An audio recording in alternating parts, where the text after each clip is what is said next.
Hi, welcome to the Dieku Podcast. I'm Gary Snow. Today I'm joined by Omer Shapira, the creative mind behind Mitz Petel, which means raspberry juice in Hebrew. The adventure is loosely based upon the children's story and was one of our entries into the Fun with Fang Adventure Jam, which recently concluded. Omer, welcome. Hey, nice to be here. Well, sorry if I probably didn't pronounce your name properly. We did some tutorials before we started, and I probably failed at that, but I will keep practicing that, and hopefully I get it. For my Anglophone friends, I'm usually Omer, so it's totally fine. Well, I appreciate you coming on the show today. As I mentioned in the intro, you made a really charming game, I thought, for the Adventure Jam. And then for those folks that might not know about the Adventure Jam, I'm just going to kind of throw it on the screen and let everybody see it. We did an Adventure Jam over the summer. And so there's a lot of awesome entries into it. And raspberry juice was one of them. And you can go to, I'll have the links below, and you can go there and check out all the other entries. And I'll make a call for you to come watch the award show, which is on Wednesday, January the 21st at 9 p.m. Eastern Time, 6 p.m. Pacific. So come tune in, check out who's going to win the awards. There's lots of different fun categories. There's going to be best IKEA-ness. There's going to be best art. There's going to be best map. There's going to be best NPC, best monster. Lots of good prizes, and everybody's going to enjoy going through some of the games here. And so I'm really excited by it, and hopefully you can tune in. So that's my little promo of that, and we can get into more about the jam later. But as I always kind of start, Omer, the question I get to is like, how did you get into tabletop role-playing games? And I should also mention, where are you located? So I am an Israeli that lives somewhere else, as many do these days. I live in Taiwan. I have been living here for almost 7 years. My wife is from here. We both are here for the foreseeable future. What got me into tabletop is probably the usual story that everyone gives. It was a friend's older brother that kind of like gathered us together and basically ran his own vision or idea of Dungeons and Dragons. It was probably either one or maybe advanced Dungeons and Dragons, I assume, but it was he pretty much made it his very own, and it opened up this incredible world of fantasy and imagination and a little bit of improv. And for actually quite a long time, it lay dormant afterwards. So I think we played for like a year or two, and then it kind of petered out. And for like 10 or 15 years after that, I don't think I've been keeping track of like the industry from afar, and I kind of like always wanted to go back to it, but never actually was able to. And then kind of like something brought me into improv, and improv brought me back again into role-playing games. So yeah, and I've been in that field ever since. Yeah. So when you you kind of like got away from it, and you were on the, I guess, edges and always paying attention, was there ever a time in that gap that you were like, oh, this is interesting, before you got back into it fully? Oh, it was always interesting. It's just that it was I don't know, it was kind of hard to find a playing group, I guess, or I wasn't trying very hard. I did, like, it's not that I didn't do anything with it, it's that I didn't, it wasn't a major part of my life. Like, I did run a few, let's call it a campaign, even though I was very young, so because I was running it also for my younger brothers, or some version of what I thought role-playing games are. So it's not that I was distant from it. I kept track. I bought the odd monster manual every now and again. It was always kind of like in the back of my mind, always on my mind. And yeah, and then about 8 years ago, like after improv, after meeting up with Amit Moshe, who is the owner and CEO of Son of Oak, that got me fully back into it. This time from basically from being in the industry, and I've been doing. I've started with many odd jobs uh, as the company grew and still indie, but a little bigger than it was before. Now I'm the game producer for the company. Oh wow! So a lot of responsibility, and Yeah. I guess you know what makes a good game, right? Hopefully I do. This is my first foray into like a solo thing where I take it from A to Z, or actually not from A, because you've made such a good job in like defining the parameters for this game jam and for creating a game that is easy to create for. So maybe let's say 20 to 30% of the way was already there, and just thinking about the idea and throwing it into and creating this adventure for it. So hopefully people like it. Well, I saw it and I was like, oh wow, this is so cool, and I might as well just put it up on the stage here, and talk about Mitz Petel is the legend, and Raspberry Juice is the translation of that.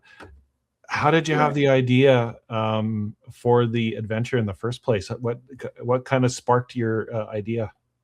Yeah, it's so I didn't mention, but like it's been like a very long while that I've been thinking about doing something, even like a smaller project by myself, and I've been toying with a lot of different ideas. Some of them are very big, and maybe I'll get to them eventually, but uh, then like a conversation with a friend kind of took me into this.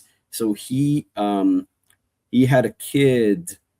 His kid is like 2 years old now. He had a kid born about 2 years ago, and so there's a lot of like this. There are a lot of storybooks in their house, and I go over there and we read books to his kid. And one of the books that we read is Mitz Petel, is Raspberry Juice, and I don't know. I started toying with the idea of how cool it would be to take something, because it's a very simple story. It's not even that.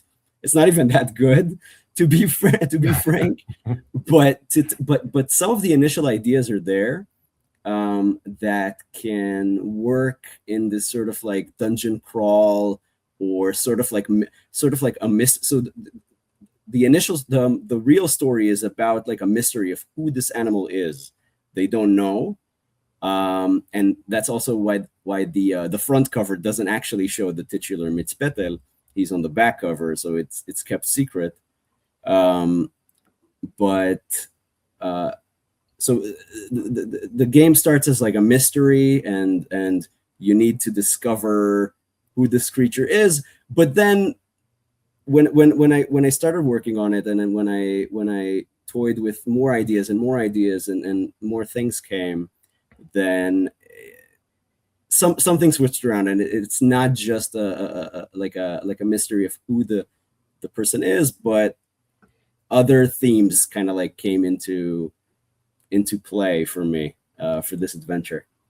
Well, it's very much almost like a sandbox setting, really. Like there's a lot of like kind of factions, or like not a lot, but enough that like it's an interesting place to just go explore. So I'm gonna flip in here a little bit, and so we got there's the secret. Oh yeah, that's fine. He's not hiding anymore.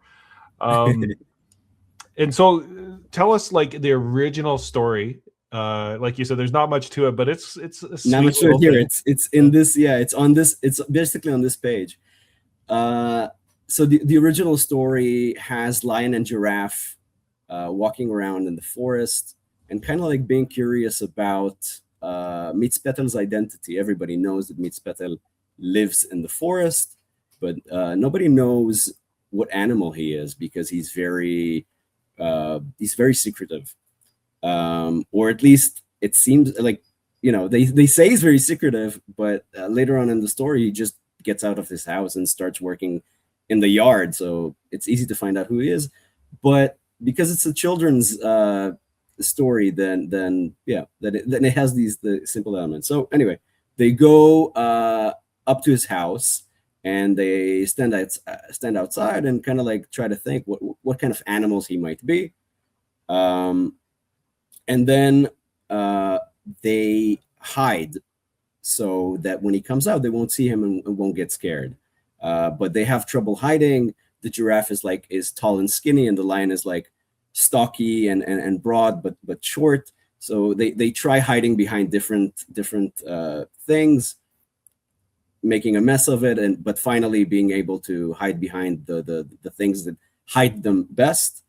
And then he comes out of the house slowly, and they kind of get excited and like, oh, here he is, and he runs back into the house. That happens a couple times when finally they're able to control their urges enough to let him come out fully out of the house, and then they discover that he's indeed a fluffy white rabbit. And shenanigans ensue. They decide to have a race for some reason. They run around, and they're finally all friends, and they go inside the house and have some nice cold raspberry juice from tall glasses. That's how the story goes. It's not really a legend. I think it was probably written in like the 60s or something like that. But it's a cute little story.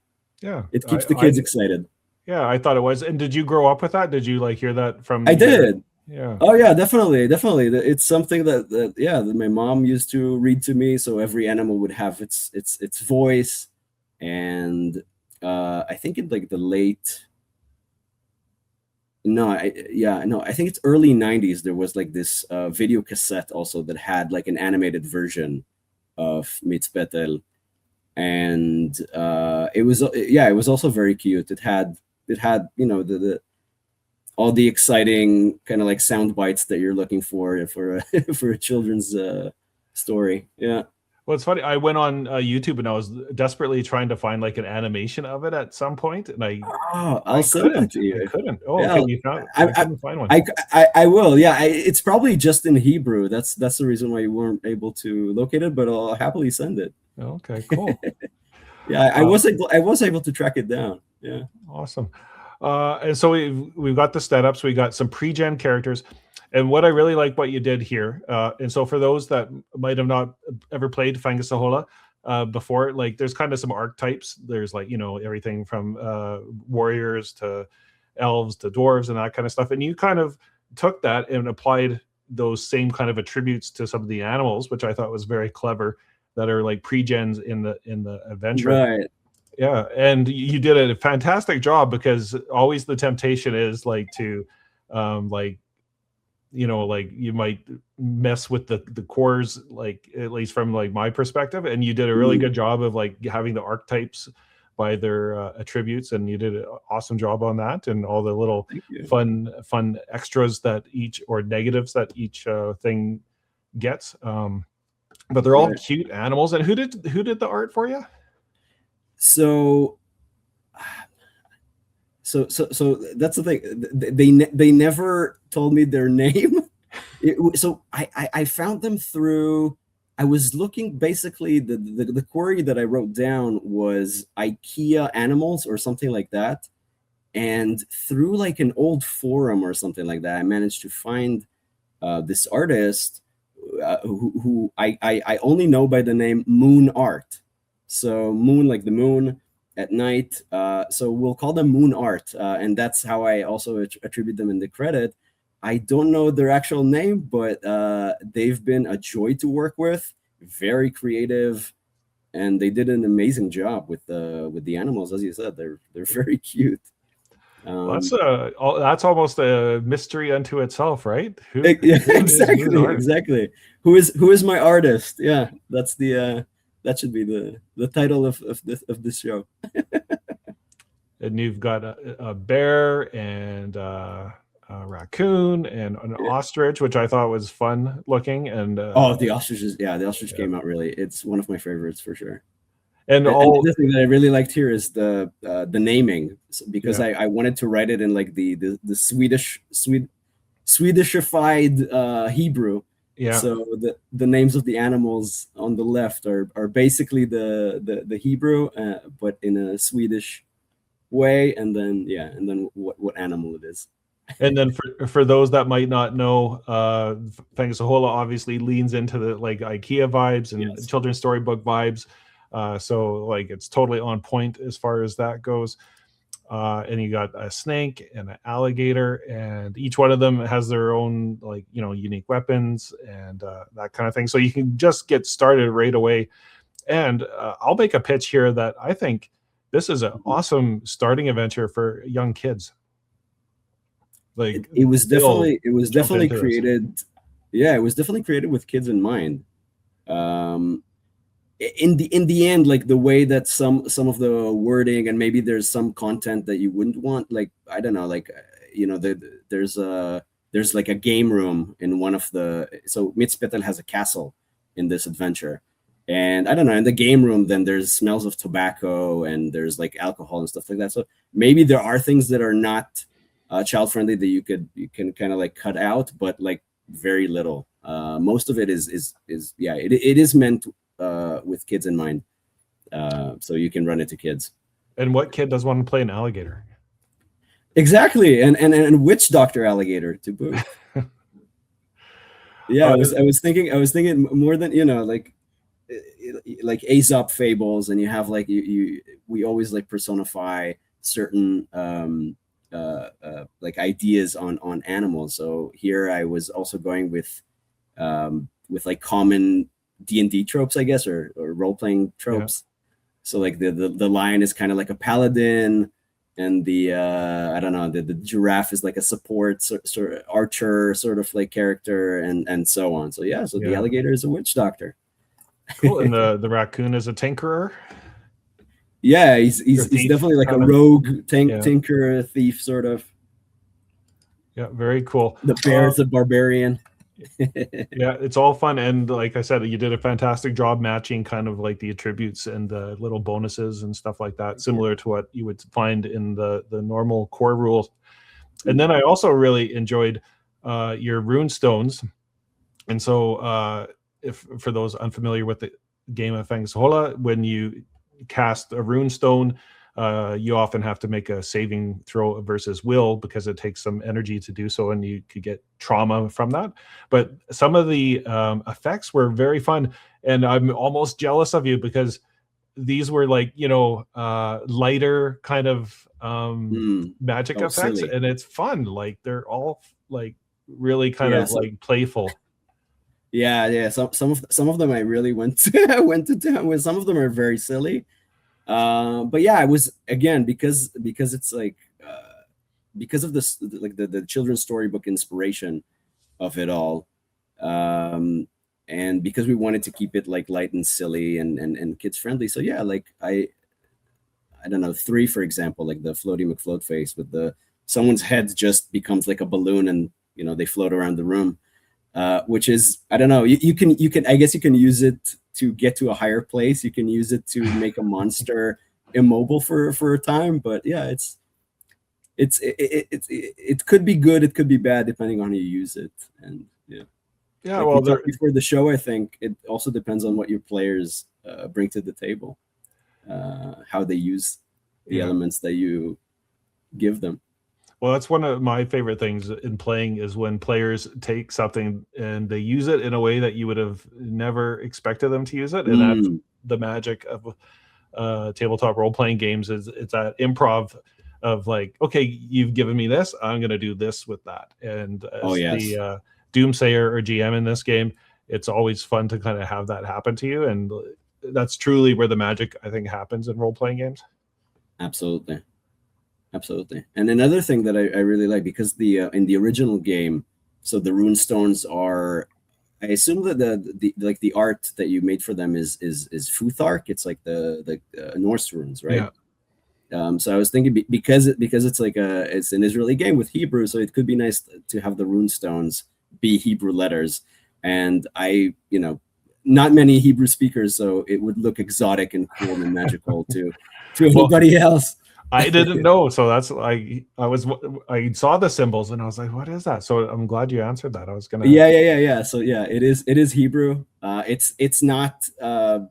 It's alphabetized in English for the names of the letters, or some of them are not. Some of them are. So we have something called final letters. I won't get into like a linguistics thing, but like this is not the actual way that the alphabet goes in Hebrew, but I alphabetize it by the names of the letters. Well, sometimes you got to make compromises and decisions. And, all that kind of stuff. And then aside from the ruins, the edibles, which is another category of magic, just like potions, fruit, berries, and all that kind of stuff in Fang. But you really leaned into the juices, and that's perfect for raspberry. To have juice. You got to have juice. And so you got everything from apple juice to coconut juice. And once again, similar kind of like magic that results from it.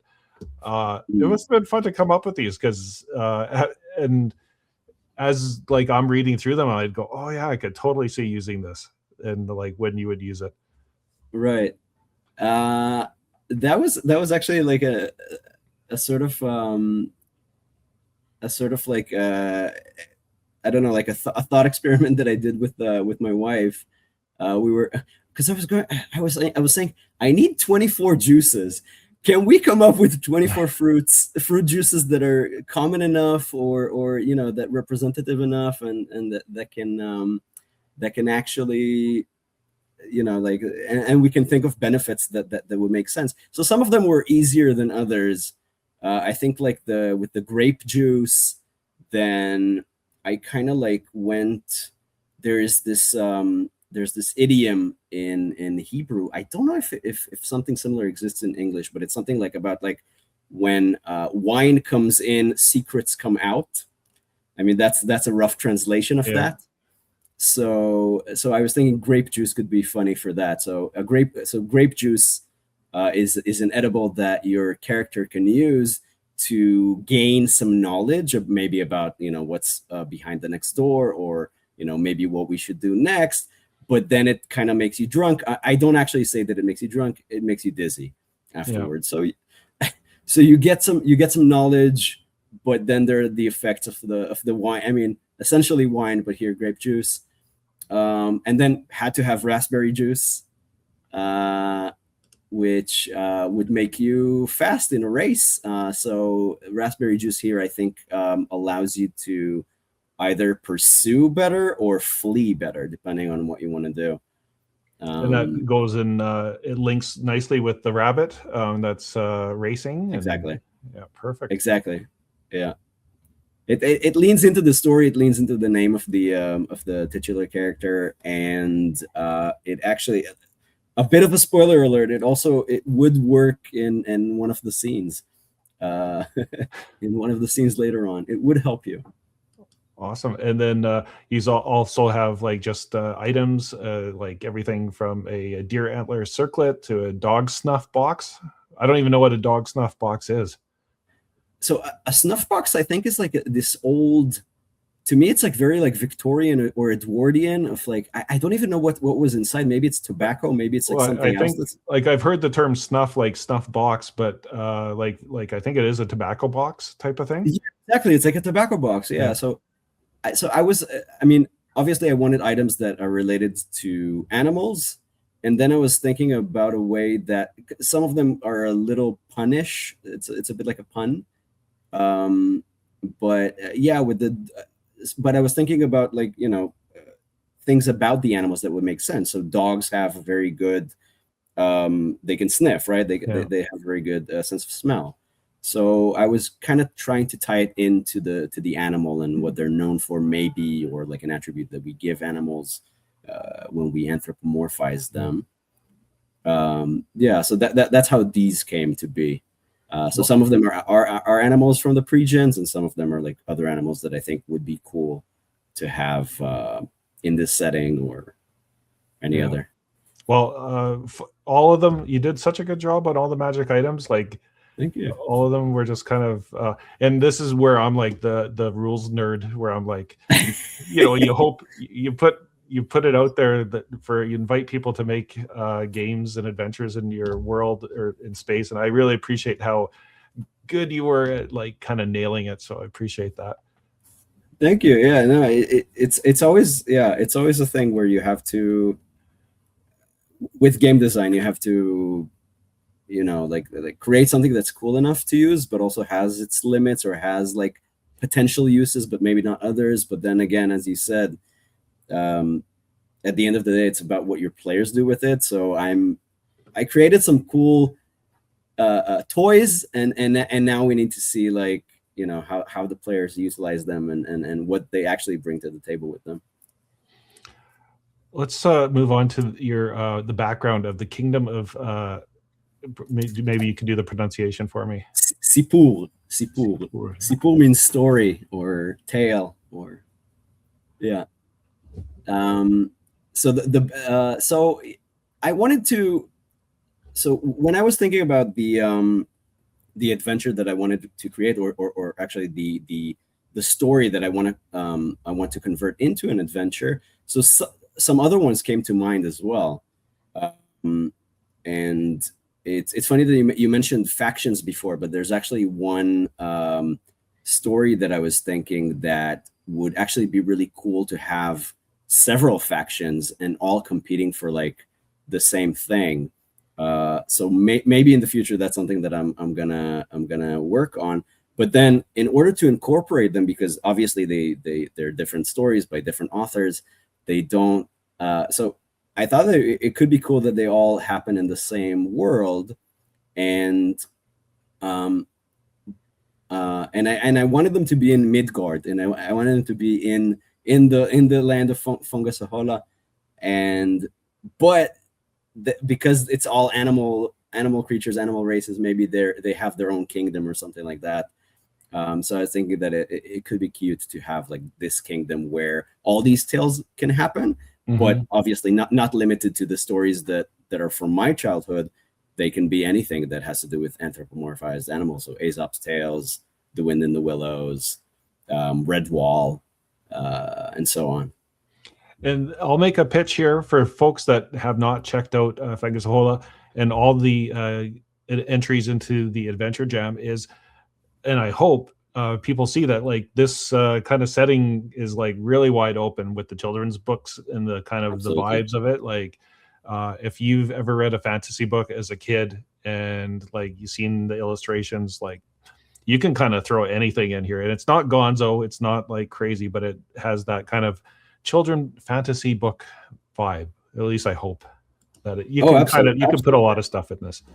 It absolutely does. Yeah, it's such well thought of, like the setting that you created, because the storybook element of it really makes it so. Yeah, so authors of new adventures can just throw themselves into it, throw their own childhood into it, and I think it really breeds creativity.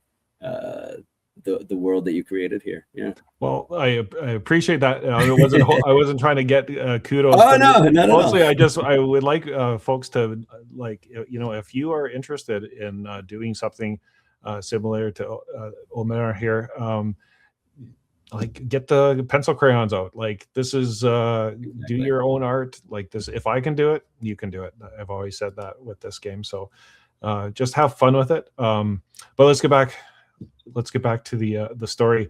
So we've got your kingdom, or the story, right? Kingdom. Right. The backdrop of what the adventure is about. So this is that was just like a way to maybe tie in future projects if I make any. Not sure yet. Yeah, let's see how successful Zinetopia is. Yeah. But yeah, to give like a backdrop of why this can even exist in Midgard, and and then I kind of roll out Mitz Petel's, well, his story in this adventure, not like the original plot. I don't think we should go too much into detail, but okay, we'll because we don't want spoiler alerts it's actually quite and it's also a bit more verbose than maybe I was hoping in the beginning, but then I the ideas kept flowing and snowballed and went into another. I guess what I can preface is that as you mentioned, they're basically two factions. There's like Mitz Petel and his castle, and then there's like this disgruntled ex staff of his, and kind of like a fight for like a resource. Maybe that's something that we can say. And yeah, so it's a bit sandboxy. It allows the players to gain the information and then decide who they want to support, or maybe they want to do something on their own entirely. Maybe they want to find a middle way. Maybe they want to find a totally different way that I haven't thought about, which would be the most fun. And yeah, so it's mostly giving them enough toys and enough ideas for them to work their magic and bring it to the table. Well, it's cool. So we don't want to go too far in. I'm just going to kind of quickly flip to give people an idea of like all the different items. We've got like this really nice picture of the animals going through the maze here for those that are just listening at home. Inside the castle, and I seem to recall you had a really nice kind of 3D perspective of the castle. Yeah, rooms. Like an isometric. That's like what I was looking for. Yeah. I mean, that's another thing. So this is by the same artist. This is by Moon Art, and this is actually the first map that they ever made. So they knew nothing about TTRPGs. They knew nothing about tabletop role-playing games, and so the art came easy. But then when I asked them to make a map, they weren't reluctant. They dove right in, but we kind of like figured out together how we wanted to look and how we wanted it to be, and the isometric sort of like perspective worked for me. And then we thought, oh, maybe we can add this, so we added some of the art into the map itself, and yeah, I think it turned out pretty cute. Yeah, definitely. And also, like I said before, it really fits both the children's storybook vibe and IKEA, so you did a really good job of combining all those up. Right. And then who's the big bad here? So yeah, this is funny. So this is it could be the big bad if you really wanted to. Well, not actually the big bad, but like the TPK machine, like the thing that really challenges your heroes in the adventure. But because it's a children's story, to me he's just like a giant gentle beast. He's a cutie. He could attack you if you attack him first. But if you come with enough cookies, or you know how to tickle him in just the right spot, then he'll be a good friend. But this is something that another friend who I was discussing the adventure with kind of like pitched the idea that maybe Mitz Petel himself should be like a chimera of animals. Yeah. And I was like, okay, that's interesting. I don't know if I'll make Mitz Petel that, but the idea of like an animal chimera kind of like stuck. So this is the Petel chimera. This is basically Mitz Petel's guardian of the resource that we talked about before. He guards the resource. And this monster is made out of all the animals that that in the original story, the lion and the giraffe guess, when they guess who Mitz Petel is, they guess all these animals. So we have a leopard and a frog and an elephant and a mosquito, and what else? There's a pig and there's a hedgehog. So all of these animals are represented in this Petel chimera. Well, very cool idea. I love it. And I love the owl, the wise owl, and once again the ostrich, and all the pictures. I just really really fun, It's such a really great job. evocative. And you've got your stats for the NPCs. And anyways, I think you did a good job. And I really appreciated this random jinx table. So there's I don't even know if there's a right way to put jinxes. I usually put it like, jinxes in a room. I'm still kind of, I guess a fairly young game on best practices and that kind of stuff. But I really liked that there's one jinx table that you could just kind of draw upon. And for those that are unfamiliar with the rules, like when you have like a tie roll, something not necessarily bad happens, but something changes in the situation to cause commotion. It's that whole pent up energy in the room. Like if there's a lantern, it could tip over. And in this case, some of the jinx tables are, everything from something heavy falls from above, the hero's caught on or held by something. So all kinds of kind of just fun things in case you get jinxes in your game, and putting it all in one spot, I thought was really clever. Yeah, I was thinking to make it broad enough to be useful, but also, I mean, some of them are obviously very specific to the adventure, namely the last two, which have like piddle powder critters and mechanical bunnies. But the rest, I was trying to keep it open enough so it could be used both in outside locations and in indoor locations.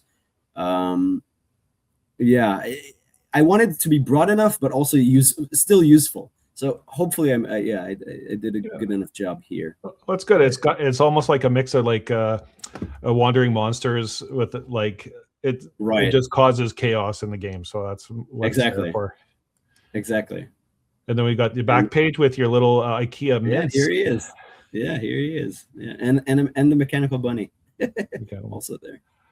Well, I just want to say, thank you so much for participating in the jam. I thought you did an incredible job, and the work and effort that goes into these, I super appreciate it. I thought this looks fantastic. I'm excited to see it succeed in the Zinetopia, as we've kind of mentioned. So I'm gonna bring up where are we? Zinetopia. Let's get into Zinetopia.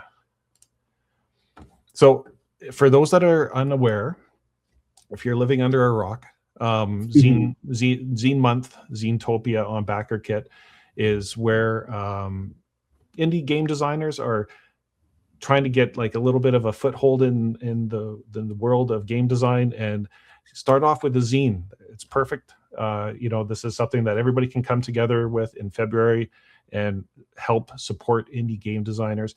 And so we've got Zinetopia here. These ones at the top, they don't need much help. Let's skip past them. They got lots of followers up there, so let's just skip past them. And oh, look, there's the dungeon bestiary, which I am going to have on Zinetopia here, so you can follow along there. You can see the dungeon bestiary and my little pitch here. Sorry, Omer, if you don't mind me kind of hijacking your interview here for a sec. It's basically an expansion upon the game of Fangelsehala, where there's now 36 monsters that are pre-made, and they all have their own unique illustration in that children's storybook fantasy kind of world.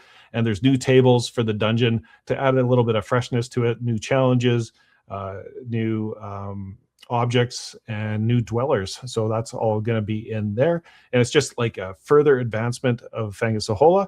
And if we go down a little bit more, we've got, where are you here? Raspberry juice. And so, yay. And in need of even more help. So whoever, give it some love. Scroll down there and raspberry juice. And this might be a good time to talk about, because BackerKit has a cross collaboration that you can do with other people that are also backing or backer kitting. Is that what you call it? Backer kitting at the same time.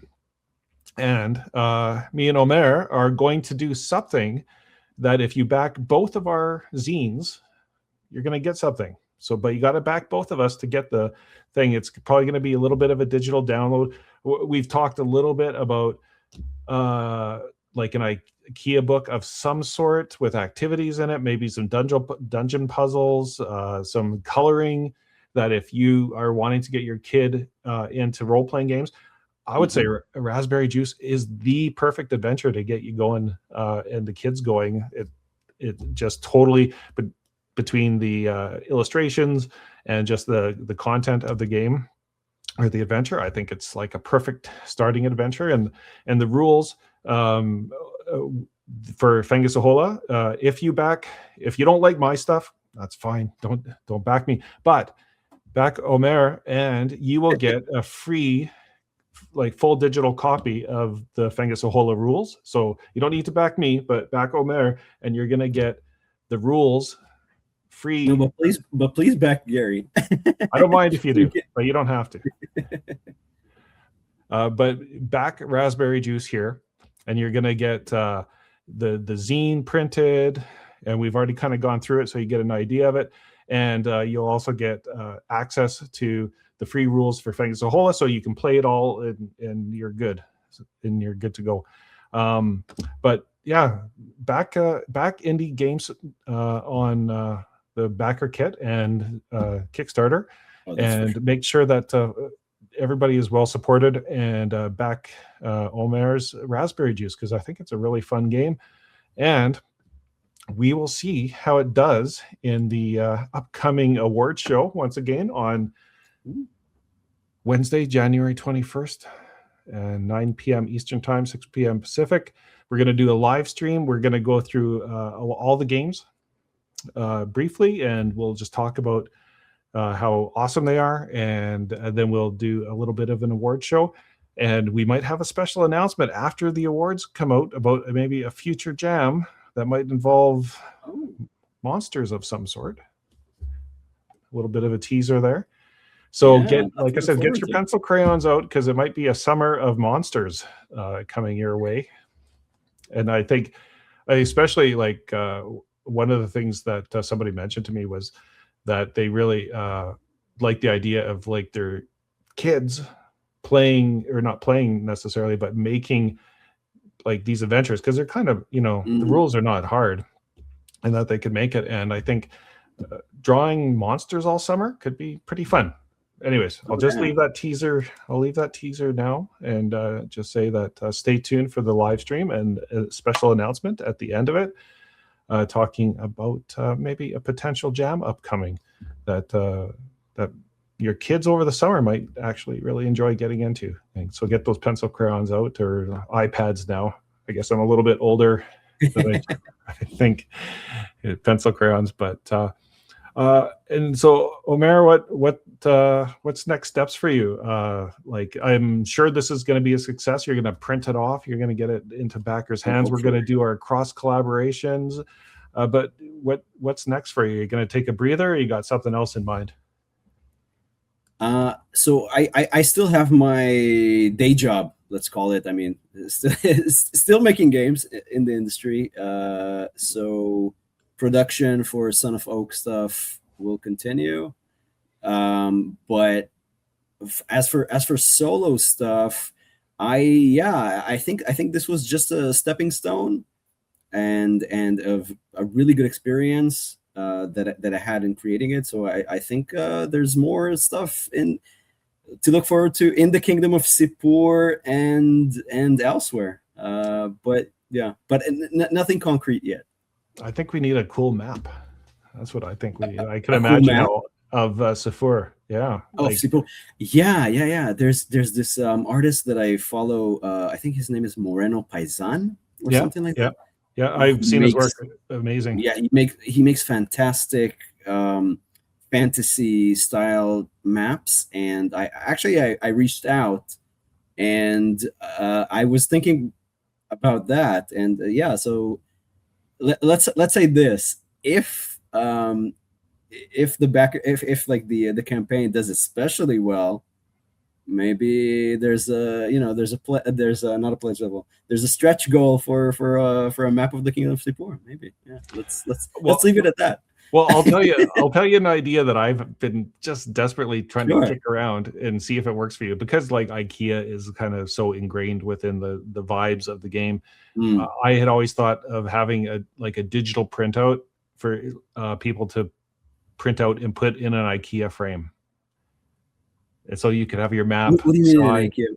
like I see. the frames you buy at IKEA, and Oh, if okay. you size it just right, like it would fit Oh, that's perfectly, but you'd have to that's print it great. out yourself, which is Yeah. Which is it's like it cost you and all that kind of stuff, and trying to find somebody to print it. But anyways, I always thought like that's a great idea. I've been thinking about doing that. So if anybody's interested in that, maybe that'll be a stretch goal for me. I've been thinking about doing like a big monster, IKEA monster poster of some sort. So that might be a stretch goal. I don't know. We'll see. Yeah. We'll have to talk about it and see. Yeah. Cool. Well, Omer, thank you very much for participating in the jam, and making such like a really solid entry. And I think it's just lovely. And I think if you're listening at home and you go, hey, I want to get my kids into tabletop role-playing games, the rules for Fang are simple. This adventure is like perfect. It's kind of a fun, vibey, like kids are going to love it. Way to get into the game, and it's just a good family activity. So raspberry juice, I think, back it on Zinetopia. You can go download it right now off of itch. Oh yeah, off of itch. Yeah. Check it out, and then look for us on Zinetopia, and all the best luck to you in the award show and also in Zinetopia. Yeah, thanks so much, Gary. It's been a pleasure.